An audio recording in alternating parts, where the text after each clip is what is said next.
Hi,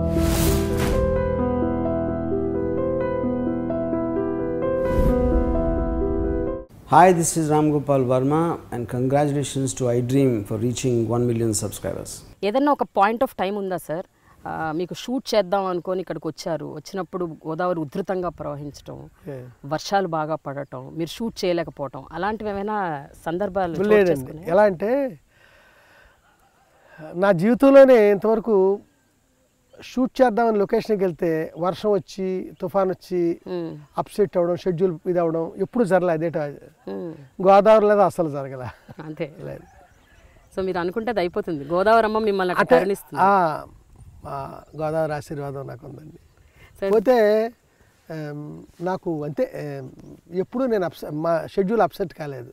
ఏ గంట కూడా గోదావరిలోకి వస్తే అస్సలు ఎప్పుడు జరగలేదు.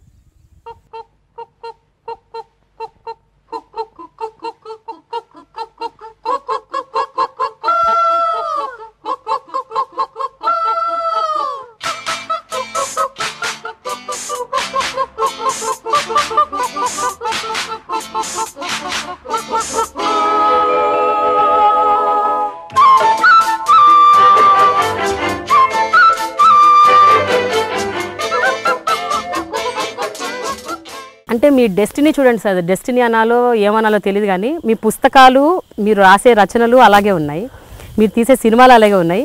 ఫస్ట్ సినిమా మీరు ఏదైతే అసలు చేయొద్దు అంటే నాకు తెలియదు అని అనుకున్నారో ఆ సినిమా కూడా ఉమెన్ ఓరియంటెడ్ ఫిలిం, అది యాక్సిడెంట్లకి జరిగింది. అదే అంటున్నాను. సో మంచుపల్లకి టైంలో ఫస్ట్ టైం చిరంజీవి గారు మీ సినిమాలో యాక్ట్ చేశారు.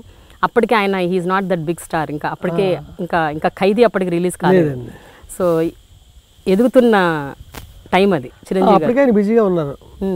మాకేదో 12 రోజులు ఖాళీ దొరికితే అది మాకు ఇవ్వడం జరిగిందండి. 12 రోజులే ఆయన 12 రోజులు ఖాళీ దొరికింది. ఓకే. ఆ డేట్లు చూసే ఆయన 12 days ఖాళీ ఉందంటే అప్పుడు వాళ్ళు అలా యాక్సెప్ట్ చేశారు. మొత్తం ఎన్ని రోజులు తీశారు సార్ సినిమా? తక్కువేనండి, 30 days లోపు. మీరు జనరల్గా మీ సినిమాలన్నీ కూడా 30, 40, 50 అలా చాలా తక్కువ రోజుల్లో తీస్తారట. అన్నిటికంటే తక్కువ రోజుల్లో తీసిన సినిమా ఇది సార్? కనకమహాలక్ష్మి రికార్డ్ ఇష్టం 22 రోజుల్లో తీసి. 22 రోజుల్లో అంటే అదంతా ఒకే చోట చేశారా? లేదండి, రకరకాల చోట్లు. చాలా ఎర్లీగా స్టార్ట్ చేస్తాను నేను షూట్. ఈ fashion designer son of latest tailor కూడా 6 o'clock ఫస్ట్ షాట్ తీసేవాళ్ళు. ఎర్లీగా స్టార్ట్ చేస్తాం, అది నా అలవాటు. ఎర్లీగా స్టార్ట్ చేసి ఎర్లీగా ఎండ్ చేసేస్తారు. ఎర్లీగా స్టార్ట్ చేస్తా, బాగా అలాగా జరిగేది. సో మంచుపల్లకి తర్వాత సార్ సితార తీశారు. సితార మీ నవల, కానీ సితార తీయాలి అన్నది మాత్రం మీ ఆలోచనేనా సార్, లేకపోతే ఎవరన్నా చెప్పారా మీ నవలనే సినిమా చెయ్యండి అని? అది ఎలా అంటే అసలు నాకు సినిమా ఫస్ట్ ఛాన్స్ ఏడిది నాగేశ్వరరావు గారు ఇవ్వాలి. నేను వాళ్ళ కంపెనీలో వాళ్ళ సినిమాలన్నింటికి అసిస్టెంట్ డైరెక్టర్ని. ఆయన అన్నారు, పోన్లేవయ్యా ఎవరో వచ్చారు, అది యాక్సిడెంట్లుగా జరిగింది కదా అని అవ్వడం, సెకండ్ ఫిల్మ్ వేస్తారని వారు సెకండ్ ఫిల్ము నాకు ఆఫర్ చేశారు, నువ్వు చేద్దుగా. నేను ఓకే అంటే సాగర సంగమం తర్వాత సినిమా అనమాట ఇది. మరి కథ ఏంటయ్యా అంటే, నేను రాసిన నవల ఉందని పొడిగా చెప్పాను నైట్, ఒక సాయంకాలం. బాగుంది, ఇది సినిమా చేద్దుగా అని అన్నారు. అలాగా ఆ నవల ఫిల్మ్ చేశారు. సో ఏడిది నాగేశ్వరరావు గారితో మీ అనుబంధం ఏంటి సార్? వాళ్ళ ఫ్యామిలీతో కూడా మీరు మిమ్మల్ని సొంత అబ్బాయిలా చూసుకుంటారు? అవునండి, నన్ను చాలా క్లోజ్గా, చాలా ఇదిగా, వాళ్ళ కుటుంబంలో వాళ్ళ పిల్లల కంటే ఎక్కువ ప్రేమించారు నాగేశ్వరరావు గారు నన్ను. ఎలా పరిచయం సార్ ఆయన మీకు? సిరిసినిమా ప్రొడ్యూసర్స్ ద్వారా పరిచయం అండి. సిరిసినిమా అనే సినిమా మా ఊరు వాళ్ళది, వాళ్ళ ద్వారా నాకు వీరు పరిచయం. సిరిసినిమా టైంలోనే వెళ్ళాను, వాళ్ళ ద్వారా నాకు నాగేశ్వరరావు పరిచయం అయ్యారు. చాలా సన్నిహితులు అయ్యారు వారు. అసలు వాళ్ళ ఫ్యామిలీతోనే మమేకం అయిపోయి వాళ్ళ ఇంట్లోనే ఉండేవారట కదా ఎక్కువగా. ఆయన ఫస్ట్ ఆయన ల్యాంబరటా ఉండేది, దాంట్లో ఆయన కూడా తిరిగేవాడిని. ఆ తర్వాత ఆయనకి ఫస్ట్ కార్ డ్రైవింగ్ నేర్చుకున్నప్పుడు ఎక్కడ గుద్దేస్తారో భయం, ముందు సీట్లో నన్నే కూర్చోబెట్టుకునేవారు. అలాగా వెళ్ళాం. సితార సినిమా తీద్దాము అనుకున్న టైంలో హీరో హీరోయిన్ ఎంపిక అది చాలా కీలకమైంది. సో మీరు అంటే మీ ఫోకస్ ఏంటి సార్, ఫోకల్ పాయింట్ ఏంటి ఆ టైంలో? ఎవరిని తీసుకుందామని, అసలు ఎవరిని ఎంచుకుందాం? ఆల్రెడీ ఎస్టాబ్లిష్ అయిన హీరోని పెట్టుకుందాం అనుకున్నారా, కొత్త వాళ్ళని పెట్టుకుందాం? కొత్త వాళ్ళు అయితే నాకు ఎప్పుడు ఇష్టం అండి, కొత్త వాళ్ళని చేయడం. ఇప్పటికి కొత్త వాళ్ళతో చేయడం ఇష్టం. అలాగని పెద్ద వాళ్ళతో చేయడానికి నేను ఎగ్నెస్ట్ కాదు. నాకు చేతకాని పని కాదు అది. కొత్త వాళ్ళు ఉంటేనే బెటర్ అనుకున్న టైంలో సుమన్ అని ఇప్పుడే వస్తున్నాడయ్యా, ముందు తమిళ్ చేశాడు, అతను సినిమా షూటింగ్ జరుగుతుంది, చూస్తావా అతన్ని తీసుకెళ్ళా అంటే సుమన్ తెలుసండి అన్న. కాదు ఇలా కలుద్దాం మాట్లాడదాం అనేసి విజయ్ గార్డెన్స్లో దేశంలో దొంగల పడ్డారు సినిమా టి కృష్ణ గారు వారు షూట్ చేస్తుంటే అక్కడ వెళ్ళాం. అక్కడ పరిచయం చేశారండి. సుమన్ నాకు పరిచయం చేశారు. సుమన్ ఏమో పక్కన విజయ్ సాయంత్రం నాకు పరిచయం చేశారు. ఓకే, అలాగా సుమన్ అనుకున్నామండి. తర్వాత లేడీ క్యారెక్టర్కి కొత్తగా ఒక అమ్మాయి వస్తుంది, ఆ అమ్మాయి పెడితే బాగున్నాను 7 నాగేశ్వరరావుతో. అమ్మాయి రాధ. అమ్మో అమ్మాయి చాలా ఎక్కువ అమౌంట్ అడుగుతుంది, 1 లక్ష రూపాయలు అడుగుతుంది, మన బడ్జెట్ అంత లేదు, ఏదన్నా కొత్త అమ్మాయిని చూడు, ఒక 10,000 రూపాయలు వచ్చే అమ్మాయిని అంటే. ఈ వార్త ఊళ్ళోకి వెళ్ళింది, ఇండస్ట్రీలోకి. చాలామంది అమ్మాయిలు వస్తున్నారు ఆఫీస్కి. అలా వచ్చిన వాళ్ళలో ఒక అమ్మాయిని హైలైట్ చేశాం. సో సార్ ముందుగా రాధనే అనుకున్నారా? రాధని కాకుండా ఇంకెవరన్నా కూడా అనుకున్నారా మీరు హీరోయిన్గా?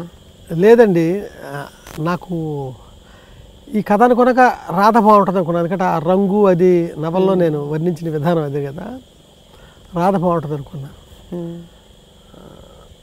అంటే భారతీ రాజాతో అప్పుడు ఆ సినిమాలో మీరు అసిస్టెంట్గా చేశారు కాబట్టి అది నాకు అసిస్టెంట్గా ఆఖరి సినిమా అండి.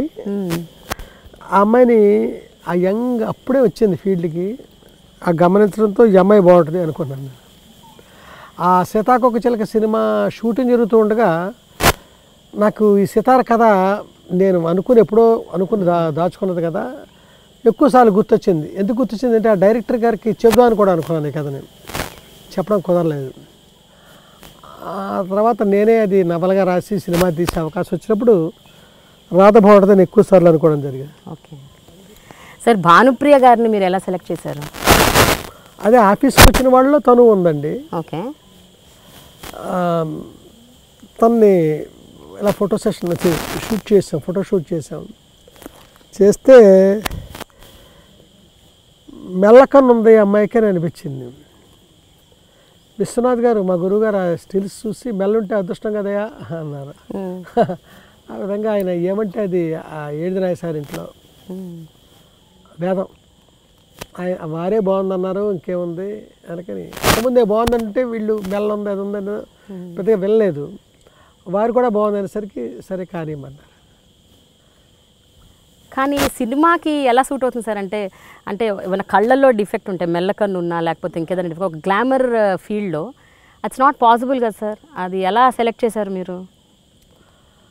ప్రతి వాళ్ళకి మెల్ల ఉంటుంది. మెల్ల గురించి మీరు మాట్లాడారు, మెల్ల గురించే ప్రతి వాళ్ళకి ఉంటుందండి మెల్ల, మీకు ఉంటుంది, నాకు ఉంటుంది. ఓకే, తనకి తీసే స్టిల్స్లో 2-3 ఆ మెల్ల ఉన్నాయి అన్నది తీసేమేమో, అందుకని అలా ఫీల్ అయ్యారేమో తెలియదు. ఓకే, తర్వాత తను ఆ సినిమాకి వచ్చిన తర్వాత చాలా తెలుగు సినిమాలు చేసింది, చాలా పాపులర్ అయింది, అదంతా మీకు తెలుసు సార్. కానీ ఆ సినిమాకి ముందు భానుప్రియ గారు ఇంకేదో 1-2 సినిమాల్లో చాలా చిన్న పాత్ర ఏదో వేయడానికి వెళ్ళారట అసలు తనకు తెలియకుండా. ఎప్పుడన్నా మీతో ఆ విషయం డిస్కస్ చేశారా సార్? సినిమాకి ముందు ఇంకేదో సినిమాలో చేసినట్టు. అనంతరాగాలనే సినిమాలో తను చెప్పిందండి నాకు. హీరోయిన్ నేను తీసుకెళ్లారు చిత్తూరు దగ్గర ఎక్కడ షూటింగ్ అన్నట్టు గుర్తండి, చాలా ఏళ్ళు అయిపోయింది కదా. తీసుకెళ్ళి హీరోయిన్ నేను తీసుకెళ్లారు, కమెడియన్తో సీన్లు తీస్తున్నారు. ఓకే, ఒక 3-4 రోజులు. 4వ రోజు ఎప్పుడో హీరోయిన్ వస్తుంది అని చెప్పుకుంటున్నారు. ఇదే నేను కదా హీరోయిన్ అని తను అనుకుంటుంది. ఆ టైంలో ఆ హీరోయిన్ ఇంకా దిగుతుందో ఆ నైట్ వీళ్ళు వచ్చేసారు వాళ్ళకి చెప్పకుండా. అది నేను విన్నది. ఓకే, చాలా ఏళ్ళ క్రితం మ్యాటర్ కదా. మరి నాకు గుర్తు ఉన్న ప్రకారం ఇది సితారా మీకు సెకండ్ మూవీ సార్. భానుప్రియ గారికి అయితే ఫస్ట్. అసలు ఆవిడకి నటనలో అనుభవం లేదు. ఆవిడ అంతకుముందు సినిమా చేసింది, తమిళ సినిమా ఏవో చిన్న 1-2 చేసుంటారు. But it's not a big, అంటే తనకి బ్రేక్ వచ్చిందే సితారా నుంచి తనకి రికగ్నిషన్ కూడా ఉంది. కానీ మీరు తనకి ఏమని చెప్పి అంత అద్భుతంగా నటింపజేశారు సార్? ఎందుకంటే ప్రతి ఫ్రేమ్ చూస్తే ఆవిడ ఎక్స్ప్రెషన్స్తోనే చంపేశారు. అంటే డైలాగ్స్ ఉండవు అసలు మధ్య వరకు కూడా. ఆల్మోస్ట్ సినిమా మొత్తంలో భానుప్రియ గారికి పోస్ట్ ఇంటర్వెల్లే 1-2 అరా డైలాగ్స్ ఉంటాయి. సో అది అడుగుతున్నాను సార్, జస్ట్ విత్ ఎక్స్ప్రెషన్స్, ఒక first debut star, how was it possible sir? ఆ గొప్పతనం ఆవిడదై ఉంటుందండి. తనులో ఆ యాక్ట్రెస్ ఉంది, ఆవిడ చేశారు, నేనేం చేసింది లేదు. కానీ ఏదన్నా సార్ కొన్ని మీరు చెప్పాల్సి వస్తుంది కదా యాజ్ ఎ డైరెక్టర్. నా క్యారెక్టర్ చెప్పేవాడిని, నా సీన్ చెప్పేవాడిని, తను చేసేది. ఆ గొప్పతనం ఆవిడదండి, నాదేం లేదు. అలా ఏముండదు సార్, ఆ ఎమోషన్స్ని బయటికి తీసుకురావటం. అంటే తను చేస్తూ ఉంటే ఇలా కావాలని చెప్పడం జరిగింది. ఆ విధంగా తను చేసింది. తనకి మీకు తెలుసా సార్ తనకు అప్పటికి డాన్స్ వచ్చు, తను నేర్చుకుంది కూచిపూడి అని? నేను ఎందుకు అనుకున్నాను తనని. ఓకే, నాకు చాలా డీటెయిల్డ్గా మాట్లాడాను, ముందే ఫోటో సెషన్ అప్పుడే మాట్లాడాను. తను చెప్పింది, తను ఎవరెవరి దగ్గర నేర్చుకుంది, అదే ఒక గురువు, ఆ గురువు దగ్గర నేర్చుకుని చెప్పింది. మేకప్ కూడా చాలా మినిమల్ మేకప్ వాడారు సార్ మీరు భానుప్రియకి సినిమాలో. జస్ట్ ఆ పెద్ద బొట్టు తప్ప, తనకి కళ్ళకు కూడా కాజల్ పెద్ద వాడేసింది లేదు. వెరీ న్యాచురల్, తను వేసుకునే బట్టల దగ్గర నుంచి కూడా very very natural costumes. So costumes, styling, అసలు ఎవ్రీథింగ్ మీరు ఫస్ట్ సినిమా నుంచి కూడా మీరే చేసేవారంట కదా సార్, ఇది నిజమేనా? అప్పటికి కూడా నేను ఇన్వాల్వ్ అవుతానండి. ఆ హీరోయిన్ ఆ గెటప్స్ అవన్నిట్లో. ఓకే, వాళ్ళు ఏం చీరలు కట్టుకోవాలి, ఎలా రెడీ అవ్వాలి, ఏంటి సార్? కొరుకు వస్తాను నేను ఆ చీరలు అవన్నీ మీరే? ఒక్కడే వెళ్ళి కొరుకు వస్తాను. ఓకే, అది అన్వేషణ ఆ టైం నుంచి నేను తెచ్చిన సందర్భాలు ఉన్నాయి. అవును, వాళ్ళు దృష్టిపడారైతే 30-40 చీరలు ఊర్లో రకరకాల షాపులు తిరిగి నేనే కొనుక్కొని వచ్చా. ఒక్కొక్క సినిమాకి మధ్యలో కొనకపోవచ్చు. ఓకే, సరదాగా కాసేపు సినిమా తీశానండి. ఆ ప్రొడ్యూసర్ గారు మా అమ్మాయి ఫ్యాషన్ డిజైనర్ చేస్తుందండి సినిమా కానీ, అప్పుడు వదిలేసాను నేను, ఆ అమ్మాయిని చేయని. చాలా వరకు నేను చేస్తుంటాను. దొంగరావుడు అండ్ పార్టీ అనే సినిమాలో ఇదే గోదావరిని తీశాను. కొంచెం ముందు టేకూర్ అనే ఊర్లో పార్టీ 50 days.